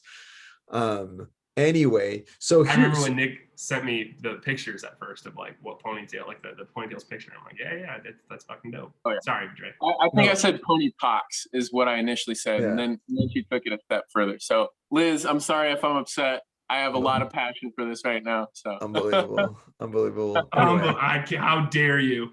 Some people's kids. Anyway,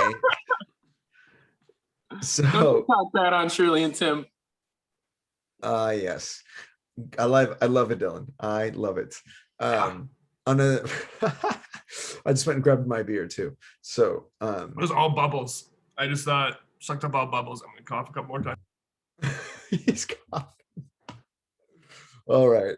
So hang on. So now with all that out there, as far as like the introspection of Southwestern principles learned, I feel like I need to ask you this question more than anybody, because you're a person that would have been brilliant at this, but what ways did you have fun in the book field? I feel like this is something that you, of all people, with your like fun way of being, just kind of really took advantage of this. I think it's like everything that I did, which I still use now. Of like, I used to have like a day where I'd try to put like one Tupac lyric into every presentation that I did.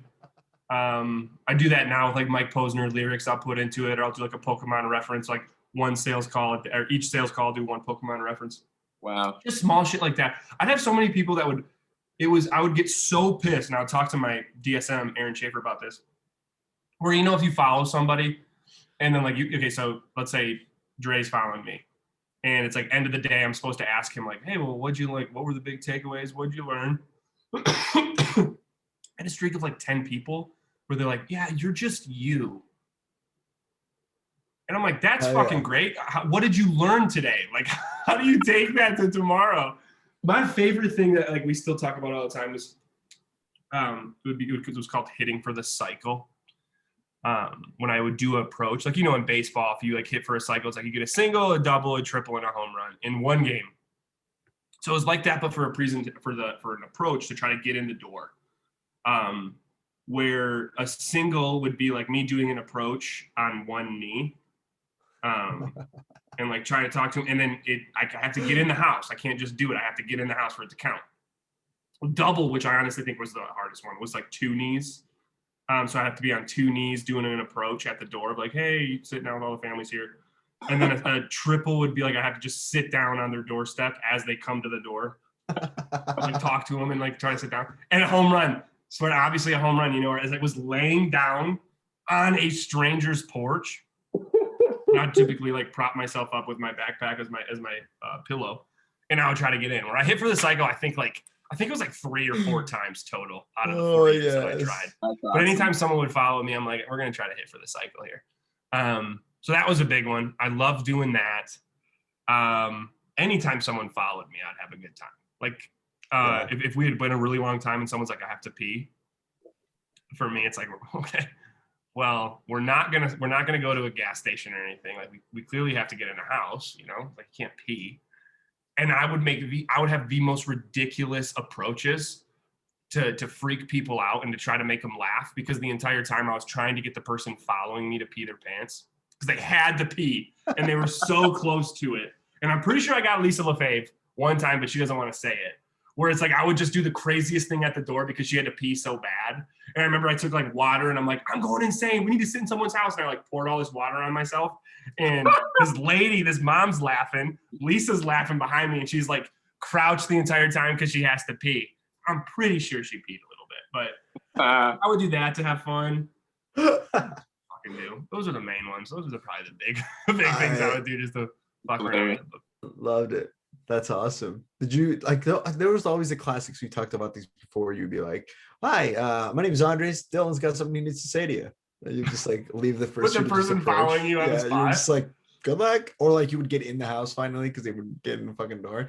So you finally get in the house and be like, "Cool, Dillon's here's gonna show you the books," and you'd be like, "Go ahead," and just catch him off guard. This person that just wanted the day off just to follow. Yeah. They got to go in and do the entire presentation. After you got, I don't think I ever did that. Oh man, it was brilliant. It was brilliant. Or sometimes we do the thing with my brother was following me. We do the thing would be like I'd be an interpreter, and he'd be speaking in Spanish. So he would do the whole approach in Spanish, and I would interpret. So he would like be like, "Hola, me llamo Daniel," and then I'd be like, his name is Danny, and he's the one that's been going around talking to all the moms.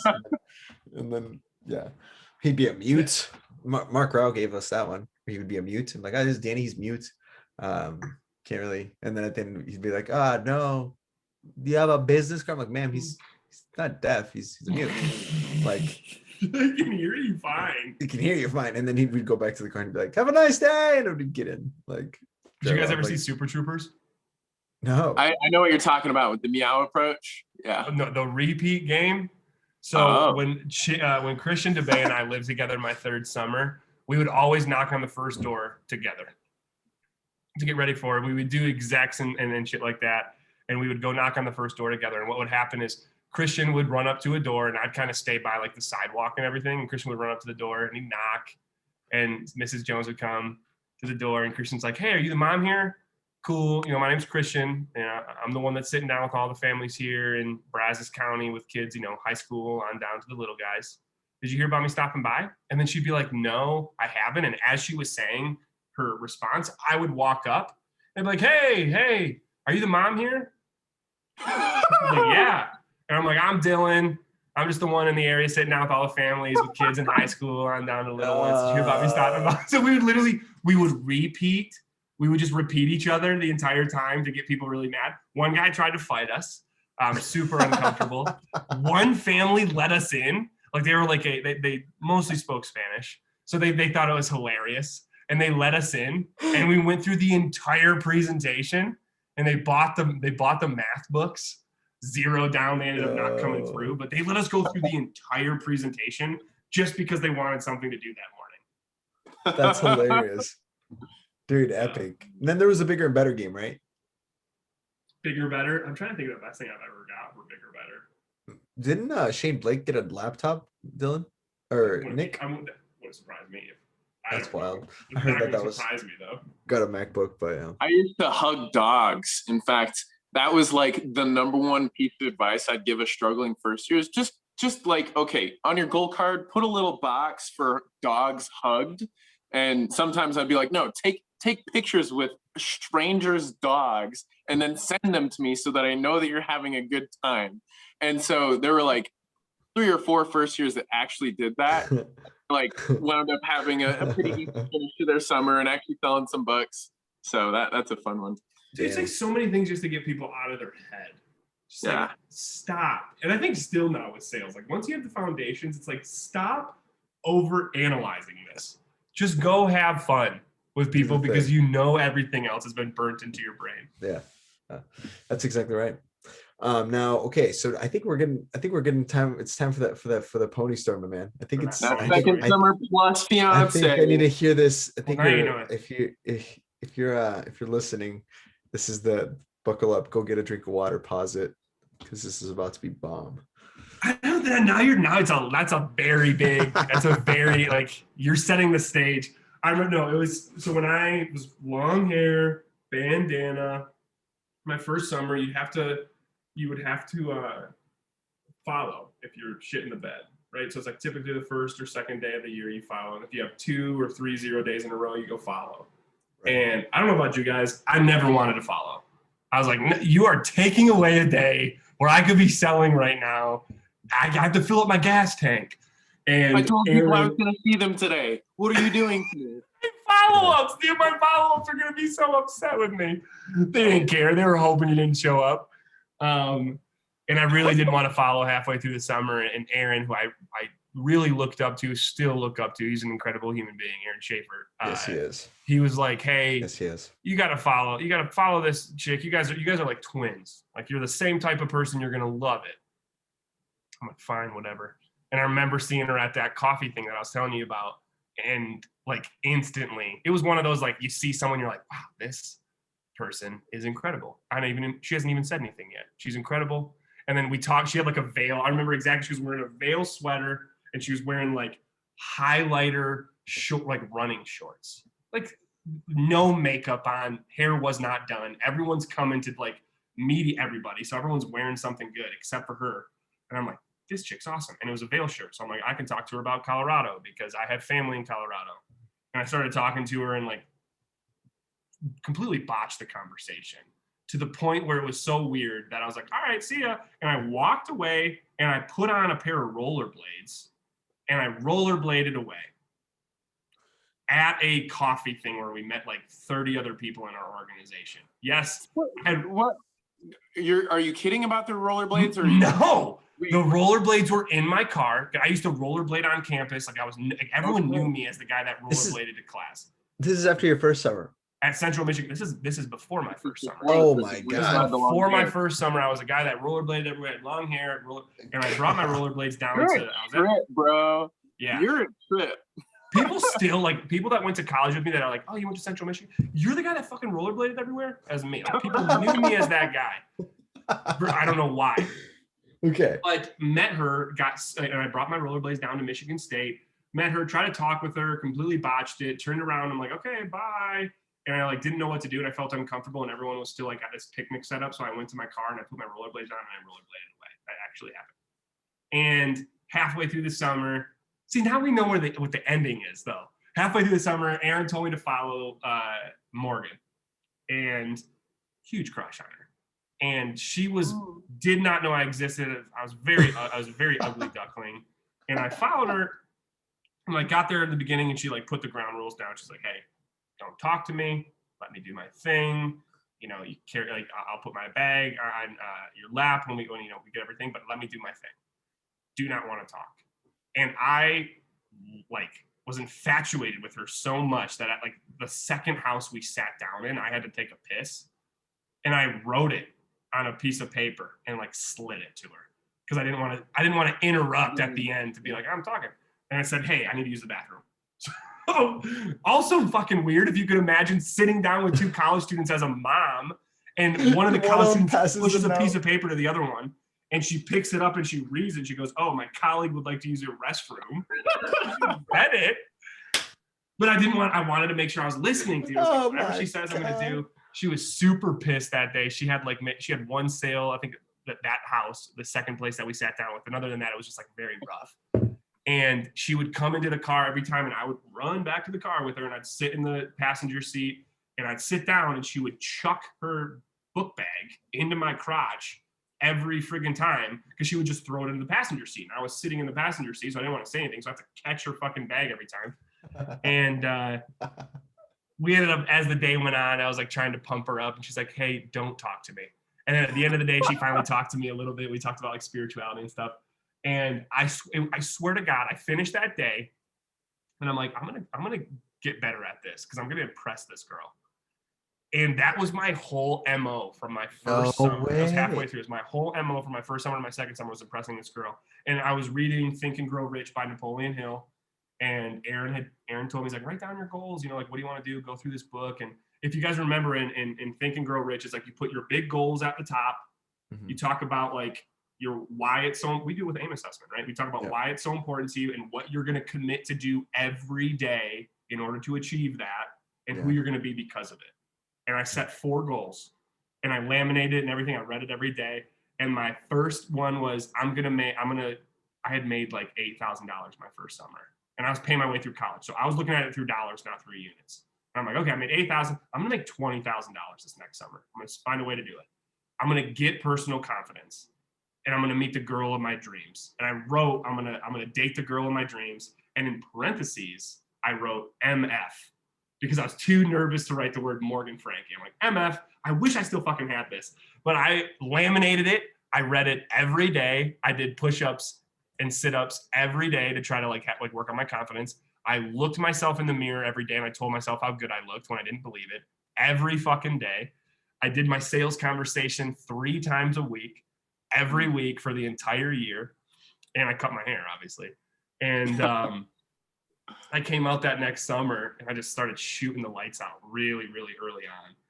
And people were following me left and right, like towards the middle of the summer, just because Aaron was like, Dillon's the guy that if you're in your fucking head, go follow him because he's going to tell you that you can be a complete fucking weirdo and still do very well in this. So I had a bunch of people follow me. And like halfway through the summer, Aaron called me. He's like, hey, we just had a manager who hasn't been working the last like 2 weeks. She got hurt at like a Sunday. She had like her best week ever. And you know when people would like pick you up because you had your best week ever? No way. Someone dropped, Kyle Peters, I think, dropped her and she like hurt her neck. And he's like, yeah, so we have a 4th summer book girl. Like, could she follow you? I'm like, I don't give a shit. I was kind of talking to someone at the time too, back home. And I'm like, yeah, sure. Just someone else can follow me. And it was Morgan. So Morgan followed me. Yeah, she was on the other foot. And the entire day I was making fun of her. I'm like, it's Morgan, she just got dumped. She's just been crying all day. She's following me. I told people she was my mail order bride. I told one guy that we were getting married, and I swear to God, the guy's like, she's way out, like, at the door. I'm like, yeah, I'm dealing with Morgan. You know, we're just getting married. And the guy's like, she's way out of your league, man. Like, go fuck yourself, dude. I'd love to like, rub it in his face now. But towards the end of the day, I'm like, yeah, we just got hitched. And this is how we're starting our life together. I'm just knocking on doors. And one lady bought because she thought we had just got married. So I kind of feel bad about that too. I went back at deliveries and she's like, where's your wife? I was like, I don't want to talk about it. But we told people all day. I'm like, yeah, or at the end of the day, I'm like, yeah, we just got married, you know, starting our life together. And she was infatuated with me at this time. So this whole thing, she's like, she's picturing it as I'm kind of selling her, not thinking about it. And at the end of the summer, man, we had a get back. And she asked me out, and we've been dating. Wow. No way. 9 years since I've been. What did she say to you? What? What did she say to you? Then? How did she ask you out? What's the key word I'm supposed to say? It's a story to be told. I'll tell it later. That's a story for another time. Yeah. Okay. I don't know how deep I can go on this. Basically, we had a get back at Michigan State. And I was kind of talking to a girl at the time. And I'm trying to say how much I can actually tell this story. We can talk about some other time. We went to this party and she's like, you can crash at my place at the end of the party. And I'm like, sweet. Like, I was totally oblivious. Okay. And I'm like, that's cool. And we went to the party and we came back and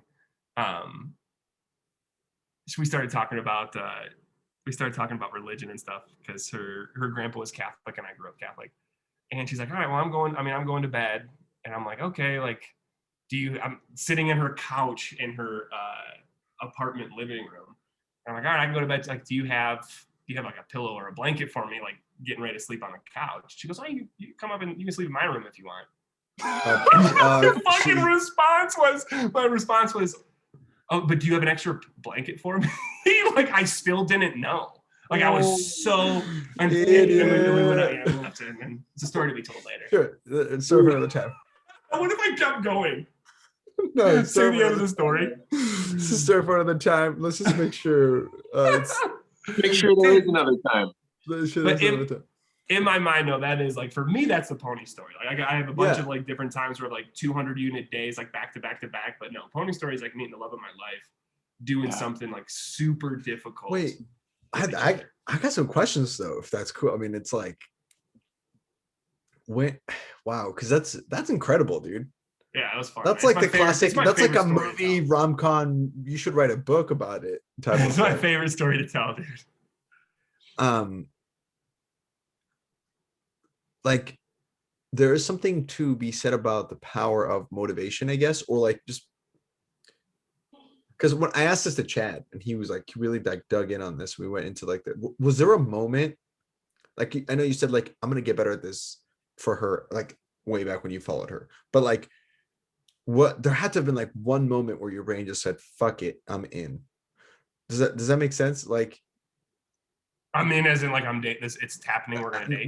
I'm gonna make this happen at whatever cost. Like, I think that's what it takes to just really like succeed into something, is just when you realize something worth committing for, where you're like, no matter what happens, Sydney and Dove talked about this in the last episode, where it's like when you commit to the success of a goal, then the success of the goal has already been determined, or something like that, right? Like the Bill Zizzy quote about it, and always like, there's a moment where you decided, no matter what the fuck happens or what I have to do, how many bridges I have to jump off of, I'm gonna do everything in my power to impress this person. Because I mean, you were in love, dude. That's being in love.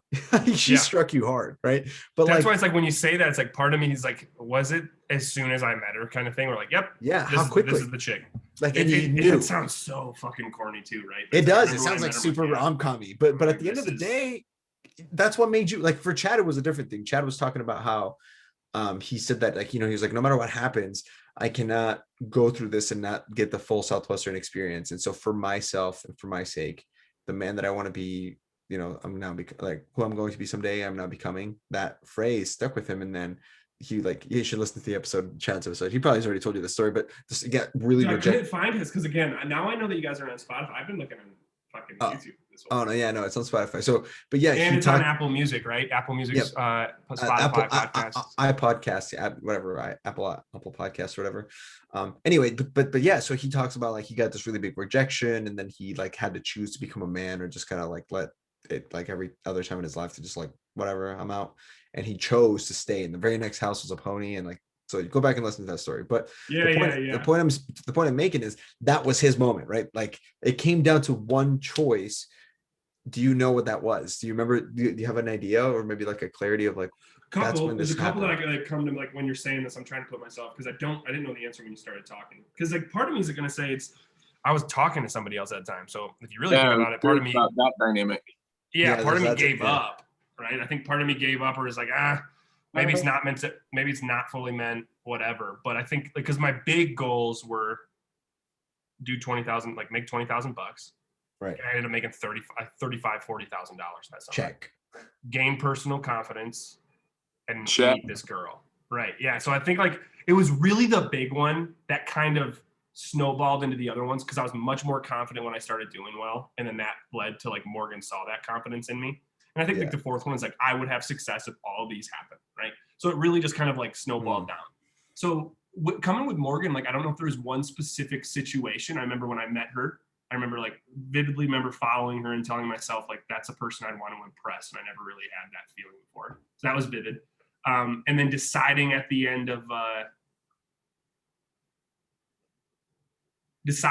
that summer to do like something super tough. I remember I started a Rotaract club at Central Michigan, because Morgan started a Rotaract club at Michigan State. And I knew nothing about Rotary, but I'm like, yeah, to impress her. Like, I think she would like that. And I get to give back and volunteer and stuff.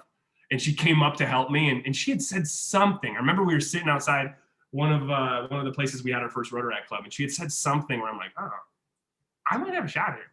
I think she kind of saw something. And then we had to get back, and my buddy was like, yeah, maybe you should just cut your hair. I remember that was a couple of things, but honestly, I don't think there was a piece where I have this until the next summer, getting ready to go out for the summer. I sat down, Maurice took me to do a practice presentation with like a manager. Because typically at that time I was working with my first years and things like that. And I felt really confident. I'm like, I'm way better than these fucking first years I say in the sales talk. And he sat me down with Brianna Kleifkin. It was, what was her last name at the time? Kleifkin now. Dave's wife. It's going to be irritating. I don't know. Because I didn't know her as Brianna Kleifkin. This is where we need a Jamie for this podcast. Where it's like, hey, could you yeah, Jamie, look that up. Hey, look that up real quick. Look that up, Jamie. No shit. Nick, find us. We need to find a Jamie. Damn it. We need to find a Jamie. Anyway, Brianna, and who I was looked up to hardcore. Like, she's a badass, very intimidated of her. And I sat down, I did a presentation. She did one for me, and I did one for her. I remember her saying, she's like, holy shit, you got this down.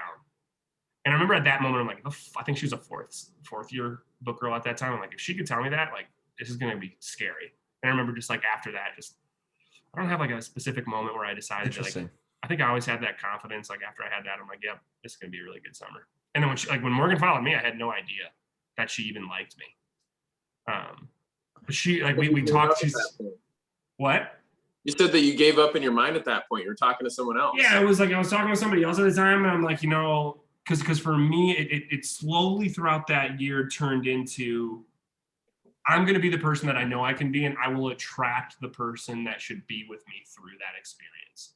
Yeah. And I'm only going to focus on what does that best version of Dillon look like, because that's going to be like a magnet for anybody else around it. Yeah, that's why on airplanes they tell you to put your mask on first before helping others.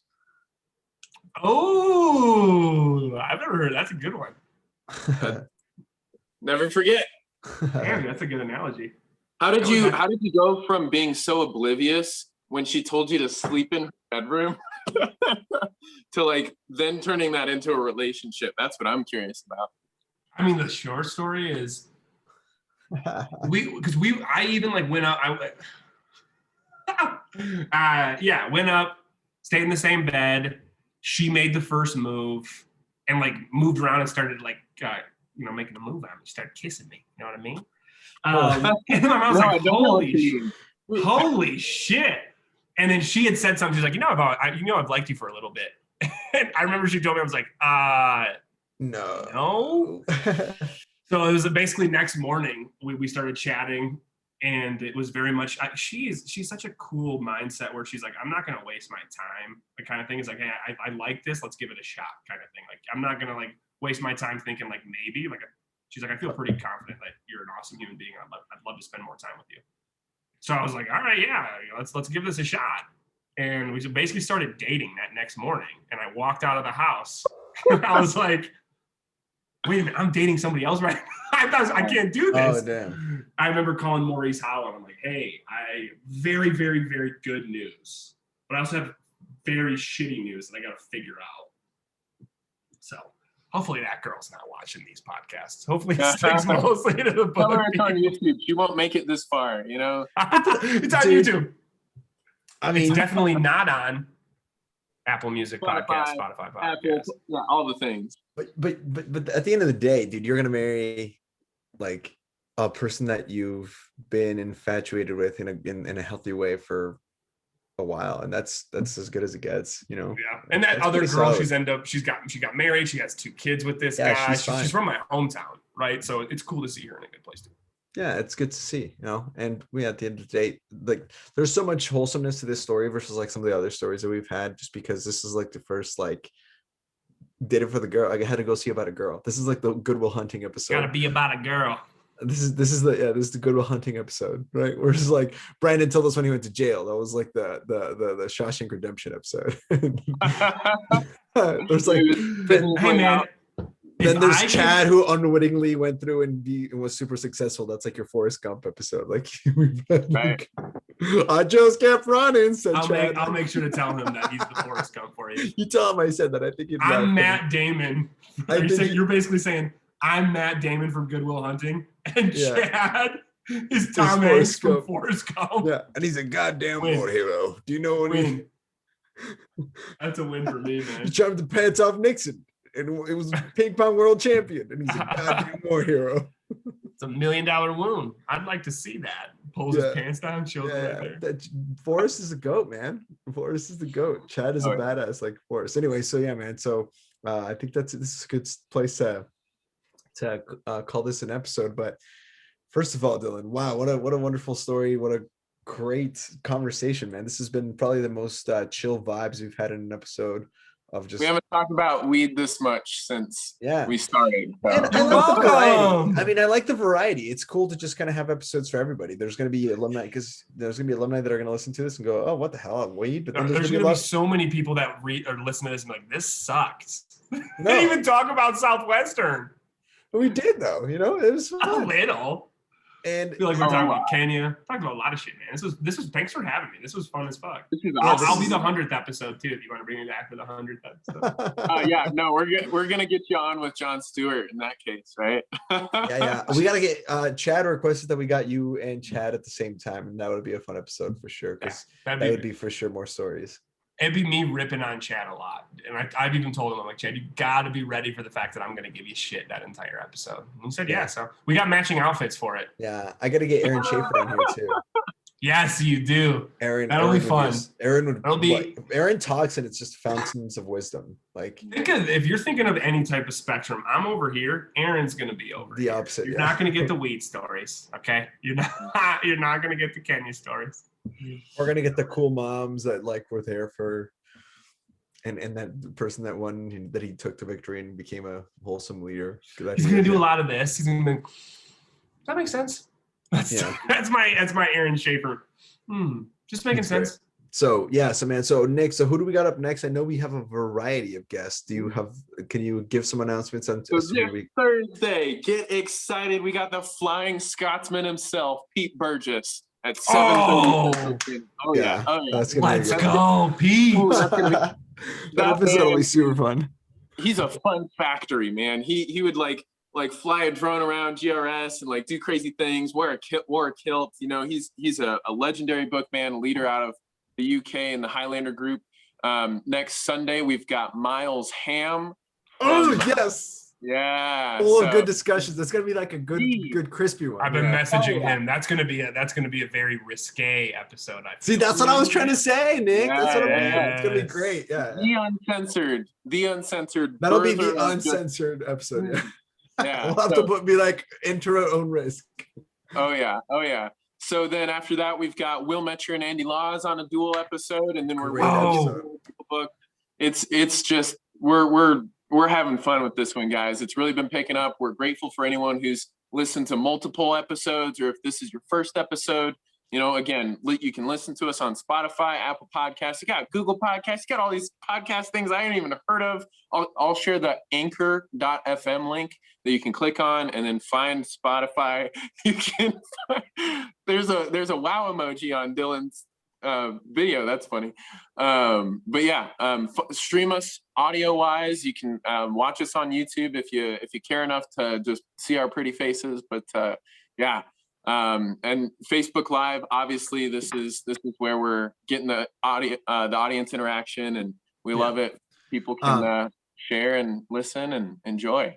Yeah, and just be sure to share if you know book people. Don't let other book people not know about the alumni podcast. So share away, tell your friends. It's actually been something that a lot of people started to really pick up and doing, and without any effort, we're actually getting pretty solid traction on growth. Please share us on your personal Facebook page, on your Instagram page. That'll help out with the views on this episode, and everything else to come. Oh, I'm in. Do I find it on Facebook? Yeah, Ponytails Podcast on Facebook, and then there's also like the any other alumni that you think we for sure have to have on here that maybe we haven't even thought of. Send them a link, or hook us up with them, and we can get them on here, because we're looking for also awesome book people. That we can have more on here for. So yeah, other than that, I think that's everything. Dillon, dude, what a blast. Couple hours of good conversation and just some good chilling and reminiscing on Southwestern stuff. So fun. Cool. Man. I did not know that story about Morgan, so that I'm so glad that I heard this. And yeah, bro. I just gotta say, ever since I met you, man, you're straight up honest, cool dude, and I'm glad I know you. So thank you for being on here. Appreciate it, man. Thank you so much for having me, guys. This was super fun, and I'm gonna tell as many people as possible. That's right. I'm your host, Andres. That's right. Just come hear about it. I'm your host, Andres. Nick DeVerde is my co-host. We've been on with Dillon Barr. See you guys. Oh yeah, signing out. Bye.